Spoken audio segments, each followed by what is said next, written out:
이스라엘 언젠가 한 번쯤 성지순례 하고 싶어 하는 분들을 위한 강의. 한 번은 다녀왔는데 기억이 잘 나지 않는 분들을 위한 강의. 가지 않아도 유튜브로 함께 이스라엘을 여행하고 싶어 하는 분들을 위한 강의.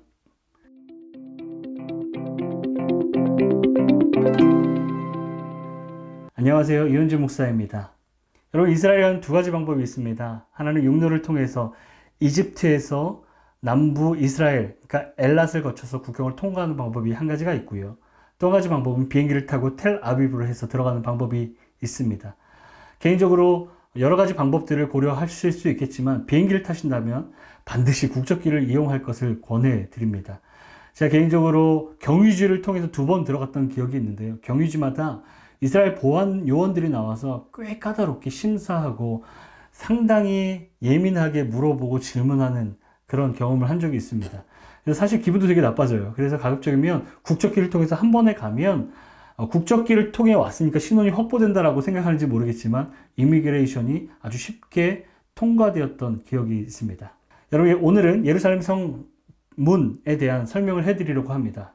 예루살렘 성은 총 8개의 문으로 구성되어 있습니다. 오스만 터키 시절에 7년 정도에 걸쳐서 완성한 이 성곽, 성문, 약 17m 높이로 성곽이 구성되어 있고요. 성벽을 따라서 사각형으로 동쪽에 2개, 북쪽에 3개, 그리고 서쪽에 1개, 남쪽에 2개의 문으로 구성되어 있습니다. 골든게이트라 부르는 황금문을 시작으로 시계 반대 방향으로 설명해드리면 골든게이트, 그리고 라이언게이트, 북쪽에 헤롯게이트, 그 옆에 다마스커스 게이트, 뉴게이트, 그리고 서쪽에 자파게이트, 남쪽에 자이온게이트, 덩게이트, 총 8개로 구성되어 있습니다. 이 순서대로 짧게 문에 대해서 소개해 드리려고 합니다. 첫 번째, 골든게이트, 황금문 또는 이스턴게이트라 부릅니다. 동문이라고 불리는데요. 여러분, 이 황금문은요, 여러분 포털 사이트에서 예루살렘 검색해보면 대부분 황금돔 사원이 나오는데, 사진으로 그 황금돔 사원을 찍은 곳이 대부분 감람산에서 많이 찍어요. 감람산에서 이 예루살렘 황금돔을 찍었을 때 나오는 배경이 있는 문, 바로 황금문입니다. 황금문은요, 2개의 문으로 구성되어 있습니다. 한 개는 자비의 문, 또 한 개는 회개의 문입니다. 의미는 여러분들이 유축해보면 좋을 것 같아요. 자비와 회개. 옛날에 성전으로 들어가는 문이 동쪽으로 한 개만 나와 있었습니다. 아시겠지만 이스라엘 백성들이 성소에 들어갈 때 성소의 문은 항상 동쪽에 나 있습니다. 여러분, 동쪽은 해가 뜨는 위치입니다. 그래서 동쪽 문으로 들어가는 것은 해를 등지고 들어가야 되는 것이죠. 그리고 성전에서 제사가 다 끝나고 나오면 이제 다시 동쪽에 뜬 해를 바라보면서 나오게 됩니다. 이걸 좀 깊게 묵상해 보면 빛을 잃어버린 죄인이 빛을 등지고 성전 안으로 들어가서 성전에서 제사하면서 하나님의 은혜와 죄사함을 다 누리고, 그리고 나서 다시 한번 동쪽의 남문으로 나올 때 해를, 비치는 해를 바라보면서 나와 그 은혜로 세상 가운데 살아간다 라는 의미로 동쪽에 나 있기도 한다고 합니다. 기회가 된다면 이 성막 소개를 한번 해드렸으면 좋겠네요. 여러분이 잘 아는 사도행전의 3장의 내용, 성전 미문에서부터 나면서부터 앉은 뱅이, 베드로와 요한이 그 앉은 뱅이 향해서 은과 금은 내게 없으나 나사렛 예수의 이름으로 일어나 걸어라 라고 이야기합니다. 사도행전 3장 2절에 사람들이 이 앉은 뱅이를 성전에 들어가는 문, 성전 미문, 영어로는 beautiful gate, 이쪽으로 날마다 데려다 놓았다라고 합니다. 아마 구걸하도록 시켰는지는 모르겠습니다. 그런 성경에서는 구걸했다라고 하죠. 바로 이 문이, 성전 미문이 바로 황금문, 이스턴 게이트, 동문이기도 합니다. 에스겔서 44장 1절에서 2절, 그리고 그분은 나를 동쪽을 향해 난 성소 바깥문 방향으로 다시 데리고 갔다. 그런데 문이 닫혀 있었다. 여호와께서 내게 말씀하셨다. 이 문은 닫혀 있고 열리지 않을 것이다. 아무도 이 문을 통해 들어올 수 없다. 이스라엘의 하나님 여호와가 이 문을 통해 들어갔기 때문이다. 그러므로 이 문은 닫혀 있을 것이다. 에스겔서에서 보면 43장에도 그런 표현이 있어요. 여호와의 영광이 동쪽 방향으로 향한 문을 통해서 성전으로 들어왔다. 그러니까 하나님이, 여호와의 영이 들어오시는 문, 동문이라고 보는 것이죠. 지금은 이 황금문이 굳게 닫혀 있습니다. 에스겔서 43장과 44장에 등장하는 이 문에 대해 굳게 닫아두는 의미는 이곳이 오직 하나님의 영광만 출입하는 곳이기 때문으로 해석하기도 합니다. 유대 전통에 의하면 이 문을 통해서 메시아가 들어온다라고 합니다. 이 부분이 참 재미있는 부분이에요. 유대인들은 아직도 메시아 대망 사상을 가지고 있습니다. 메시아가 오실 것이라는, 예수가 메시아임을 인정하지 않는 유대인들을 향해서 성경은 1.1에게 오차 없이 황금문을 닫아버립니다. 역사적으로 보면 오스만 터키 슐레이만이 메시아 대망 사상을 가지고 있는 유대인들을 억압하기 위해서 이 성문을 봉쇄했다라고도 합니다. 또한 황금문을 통해 들어와 옛 성전 뜰을 밟는 자에 의해서 통치권이 빼앗긴다라고 이 슐레이만 시절에 소문이 돌았다라고 합니다. 너무도 불안한 거죠. 불길한 거죠. 그래서 봉쇄했다라는 이야기도 있습니다. 사실 무슬림들에게 메시아라고 하는 대상은 자신들이 가지고 있는 이 알라 신앙, 자신들의 신앙을 완전히 뒤집어 놓을 수 있는 요소이기 때문에 들어오지 못하게 막은 것이라고도 볼 수가 있는 것이죠.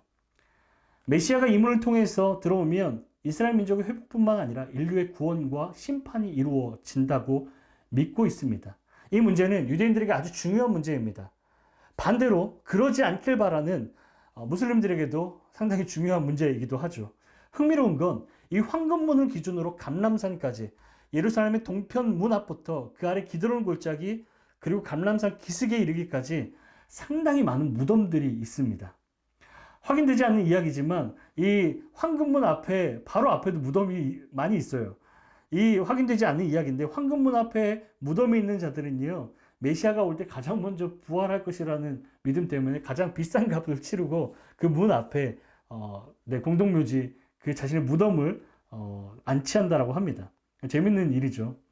그러니까 예수 그리스도 메시아라는, 예수 그리스도는 인정하지 않지만 메시아라는 그 존재에 대한 두려움이 있는 거예요. 그리고 기대감이 있는 거예요. 두 번째 문을 소개해 드리려고 합니다. 두 번째 라이언 게이트, 우리말로 사자문입니다. 성문에 4마리의 사자, 양쪽에 2마리씩 4마리 사자 문양이 조각되어 있어서 붙여진 이름이기도 합니다. 오스만 터키 시절에 성곽을 쌓습니다. 이 성곽을 쌓는 시작점이 되는 것이 바로 사자문, 라이언 게이트입니다. 라이언 게이트를 시작으로 양쪽 방향으로 성곽을 쌓기 시작합니다. 그래서 마지막에 자파 게이트에서 만났다는 이야기가 있습니다. 궁금한 건 왜 사자 4마리를 새겨놨을까? 성경적인 어떤 이야기가 있는 것은 아닙니다. 전해져 내려오는 이야기가 있습니다. 오스만 터키 슐레이만의 꿈에 4마리의 사자가 등장했다라고 합니다. 매일 밤 이 사자가 나타나서 이 슐레이만을 잡아서 갈기갈기 찢어놓는 악몽을 이 슐레이만이 꿨다고 합니다. 이 꿈에 대해 궁금하고 해몽하기를 바라는 마음에서 많은 사람들 부르다가 해몽을 시켜봤는데 속이 시원하지 않은 거예요. 그러니까 어느 날 한 이슬람 족장이 나타났대요. 그래서 그 족장이 이 꿈에 대해서 해몽해 주기를 뭐라고 이야기하냐면, 예루살렘은 하나님의 자비와 긍휼이 있는 거룩한 땅이고 선택받은 민족으로서 하나님이 지키시는 땅, 그래서 그 지키시는 수호자로 사자를 보냈다라는 꿈 해몽을 합니다. 이 라이언 게이트는요, 요한복음 5장 2절에 등장하는 베데스다를 가기 위한 문으로 소개되어지기도 합니다. 그래서 거기 요한복음 5장 2절에 양의 문이라고 표현합니다. 성전에 제사를 드리던 시절에는 양이 출입해야 되는 문이 있는데 바로 이 라이언 게이트에 양이 출입했다라고 합니다. 그래서 양의 문으로 불린 것이죠. 또한 기독교인들에게도 유명한 의미 있는 곳이기도 합니다. 사도행전 7장에 스데반이 돌로 맞아 숨진 곳, 이곳 근처라고 해서 이 문을 스데반의 문이라고 부르기도 합니다. 그리고 이곳부터 시작해서 예수님의 고난의 길인 비아 돌로로사가 시작됩니다. 그리고 가장 최근에 1967년에 제3차 중동 전쟁, 6.1 전쟁을 통해서 이스라엘군이 이 문을 통해서 예루살렘을 탈환했다라고 하는 이스라엘 건국의 의미도 있습니다. 세 번째, 북쪽에 있는 헤롯 게이트입니다. 헤롯 궁전 근처에 있었다라고 해서 헤롯 문이라 불려진다라고 합니다. 확인되지 않았지만 이것이 오해에서 비롯됐다라고 하는 문헌들도 있기도 합니다. 이 문의 이름이 히브리어로 샤르 하페라힘이라고 하는데 문자적으로 꽃의 문이라고 합니다. 그리고 이 문의 외관에는요, 동그랗게 꽃 문양이 몇 개가 있습니다. 그래서 꽃의 문이라고 불리기도 하고요. 이곳에서 상인들이 꽃과 과일을 팔았다라고 해서 그렇게 불려지기도 한다라는 이야기가 내려옵니다. 성경의 느헤미야에 보면 3장 32절에 성을 복구하는 장면에서 성 모퉁이 다락방 양문 사이라고 성경에 기록되어 있습니다. 성경에 기록되어 있는 이 내용들을 토대로 이 문의 이름이 양문이라 불리기도 한다라는 것들을 유추해 볼 수 있죠. 예레미야 37장에 등장하는 베냐민 성문, 이 문이 바로 양문, 이 헤롯 게이트와 동일한 문으로 해석되어집니다. 이 문이 만들어진 기원을 살펴보면 이스라엘 백성들이 포로로 귀환했을 때 느헤미야가 성벽을 건축할 당시에 대제사장 엘리야십이 이 문을 만들었다라고 느헤미야 3장 1절을 기록하고 있습니다. 전장의 역사를 보면 이 헤롯문은 끊임없이 침략자들이 들어온 문이기도 합니다. 예루살렘 성의 동쪽과 서쪽은 물이 지나다니는 골짜기가 있어서 사실 침투가 쉽지 않고요. 그리고 남쪽은 산세가 상당히 험합니다.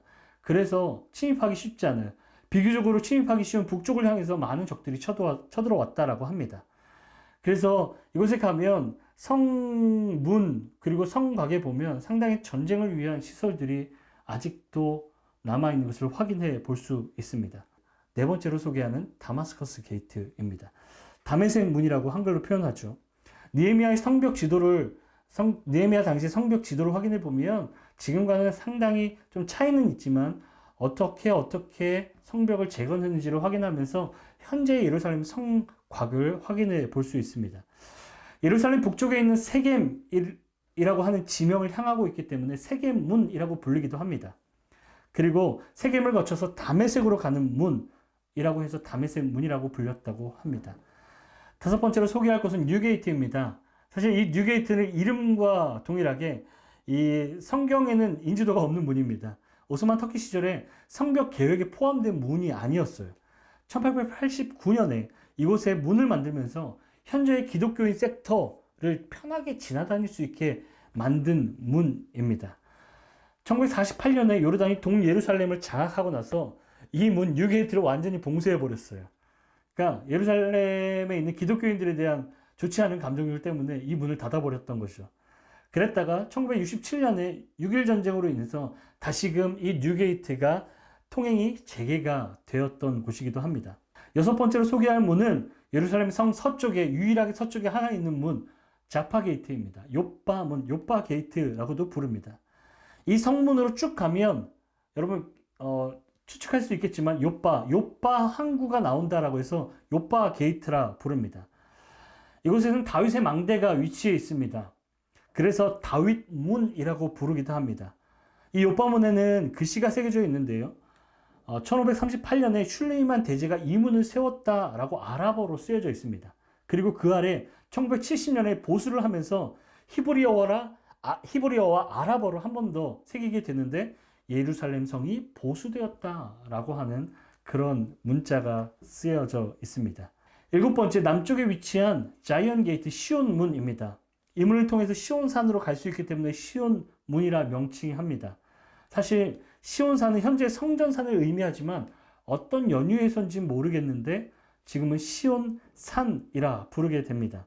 시온산에는 다윗의 왕의 무덤이 있습니다. 시온문이 다윗의 왕의 무덤으로 연결되어 있기도 하여 예언자 다윗의 문이라고 부르기도 합니다. 다윗 왕의 무덤이라고 해서 거기에 다윗 왕이 묻혀 있는 건 아니고 더 정확한 표현은 다윗 왕 기념 무덤이라고 보는 게 맞죠. 좀 특징적인 장소로는 다윗 왕의 무덤으로 향하면서 하프 켜는 다윗 왕의 동상을 만날 수 있습니다. 다윗 왕 무덤 위층에는 예수님께서 잡히시기 전 마지막 만찬, 최후의 만찬의 장소가 있죠.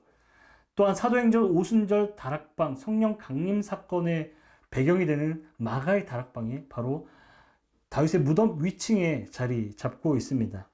사실 이 장소에도 역사에 의해서 파괴되고 십자군에 의해서 재건되어지기도 했습니다. 또다시 오스만에 의해서 이슬람 사원으로 개조되고 이스라엘 건국 후에 다시 로마 카톨릭의 소유가 된 곳으로도 잘 알려져 있습니다. 마지막으로 소개할 게이트는 덩 게이트입니다. 오물이 드나드는 문이라고 해서 오물문이라고 부르기도 합니다. 주로 성지 순례의 계기라면 이 문을 따라서 예루살렘 성 밖으로 한 번쯤 꼭 가보게 됩니다. 왜냐하면 성을 나와서 기드론 골짜기가 있는데 그 골짜기를 지나 BC 700년경에 히스기야 왕이 설계해 놓은 히스기야 터널이 있기 때문입니다. 이 히스기야 터널은 여름에 이 성지 순례를 하는 분들에게 있어서는 정말 시원한 곳, 막 차가움을 느낄 수 있는 아주 중요한 곳입니다. 저도 이스라엘 여행하다가 이 히스기야 터널을 한번 갔을 때 충전이 됐던 경험들이 있습니다. 아수르 왕 사네립 공격에 대비해서 성 안의 식수를 확보하기 위해서 만든 것으로 약 533m의 길이가 S자 형태로 터널이 뚫려져 있습니다. 사실 전쟁이 나면 가장 어려운 건 물의 공급이죠. 그래서 히스기야가 성 밖의 기온샘의 물을 성 안으로 들여보내게 하기 위해서 깊게 그 물이 나는 바위를 파갖고 예루살렘에 물이 마르지 않게 했다고 합니다. 예루살렘의 생명수 기능의 역할을 하는 이 곳. 그리고 이 히스기야 터널의 종착지에는 여러분 잘 아시는 오 주여 당신께 감사하리다 실로암 내게 있음을, 그 실로암이라고 하는 그 연못이 있습니다. 마지막 히스기야 터널의 끝 지점에 히스기야 터널의 마지막 관문인 이 실로암 연못이 있는 것이죠. 요한복음에 예수님의 6번째 치유 사건, 6번째 기적, 실로암 맹인의 치유 사건이 등장합니다. 그 배경이 되는 곳이 바로 이 실로암 연못이죠. 사실 학자들 사이에서는 의견이 분분합니다. 왜냐하면 히스기야가 이 터널을 뚫고 나서 물이 두 곳으로 고이게 만들었는데 그 두 곳 중에 하나가 실로암이라고 부른다는 것입니다. 현재는 여기도 실로암이라고 부르고 저기도 실로암이라고 부르는 사람들 각자의 의견이 분분합니다. 제가 이 히스기야 터널을 방문할 때마다 실로암을 만나게 되면 어느 가이드는 여기를 실로암이라고 하고 어느 가이드는 저기를 실로암이라고 한다고 합니다. 사실 중요한 건 아니지만 실로암이 거기 있다는 정도만 여러분 이해해 주시면 좋을 것 같습니다. 제가 덩게이트를 설명하고 있었습니다. 이 덩게이트도 성경에 나오는 문이에요. 느헤미야 12장에 등장하는 성벽 봉헌식에 이 덩게이트가 등장합니다. 31절에 그 후 나는 유다 지도자들을 성벽 꼭대기에 올라오게 하고 찬양대 둘을 세우되 하나는 성벽 꼭대기에서 오른쪽으로 거름을 향해 행진하게 했다라고 이야기합니다. 그러니까 성벽 봉헌식에 나오는 이 게이트, 우리말 성경은 거름문이라고 표현하고 개역 성경에서는 분문이라고 표현합니다. 성벽과 게이트 그리고 성전상 등 더 디테일한 내용들을 확인하기 원하시면 두란노에서 나온 열린다 성경 성전 이야기를 참고하시면 좋을 듯합니다. 사실 여러분하고 이 예루살렘을 방문하다 보면 힐링이 되는 공간들이 많이 있습니다. 개인적으로는 다윗 왕의 하프를 켜는 동상, 그리고 마가의 다락방도 상당히 힐링되는 공간이었고요. 히스기야 터널도 상당히 힐링된 공간이었고요. 그 다음에 라이언 게이트에 있는 베데스다 연못, 베데스다 연못에 있는 옆에 있는 성 안나교회, 거기서 찬양했던 기억도 납니다. 그리고 곳곳에 성무교회 그리고 상당히 많은 교회들 방문하면서 여러분 힐링도 되고 또 여러분이 성경적으로 많은 것들을 살펴볼 수 있으리라 생각이 듭니다. 여러분 다음 주에는 여러분과 함께 사자문, 라이언 게이트라 불리는 그곳에서부터 시작되는 비아 돌로로사를 한번 살펴보려고 합니다.